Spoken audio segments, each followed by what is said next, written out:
ရုရှားစစ်တပ်နဲ့ပတ်သက်တဲ့အထူးလိုအပ်ချက်တွေကိုအဓိကထိန်းသိမ်းပေးနေခဲ့တဲ့ဒုကာကွယ်ရေးဝန်ကြီးဟောင်းယူရီဆာဒိုဗန်ကိုဟာခရစ်စမတ်နေ့မှာထူးဆန်းစွာနဲ့ရုတ်တရက်သေဆုံးသွားခဲ့ပါတယ်။ရုရှားစစ်တပ်အတွင်းအပြောင်းအလဲတွေလှုပ်ဆောင်နေပြီးစစ်ဗိုလ်ချုပ်တွေထူးဆန်းစွာသေဆုံးမှုတွေကလည်းဆက်တိုက်ဖြစ်ပွားနေပါတယ်။အသက်56နှစ်အရွယ်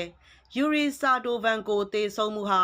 နှလုံးဖောက်ပြီးသေဆုံးတာဖြစ်တယ်လို့ရုရှားအစိုးရဘက်ကထုတ်ပြန်ခဲ့ပေမဲ့ဒီမတိုင်ခင်ကသူဟာဖျားနာခြင်းနေထိုင်မကောင်းခြင်းလုံးဝမရှိဘဲထူးဆန်းစွာသေဆုံးခဲ့တာဖြစ်ပါတယ်။ယူကရိန်းကျူးကျော်စစ်စတင်ပြီးနောက်ပိုင်းမှာရုရှားထိပ်တန်းဗိုလ်ချုပ်တွေဆက်တိုက်ဆိုသလိုထူးဆန်းစွာသေဆုံးနေပြီး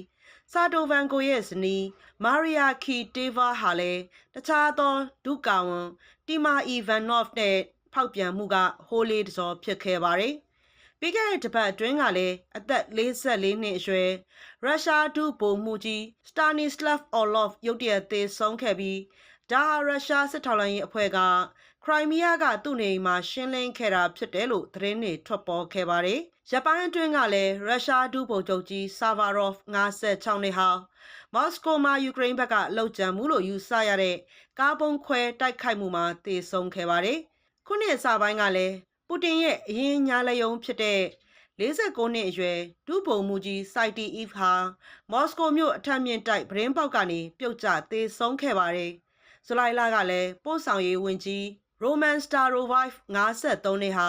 ယာရုကထုတ်ပယ်ခံရပြီးနိုင်ပိုင်းအကြာမှာထူးဆန်းစွာသေဆုံးခဲ့ပါသေးတယ်။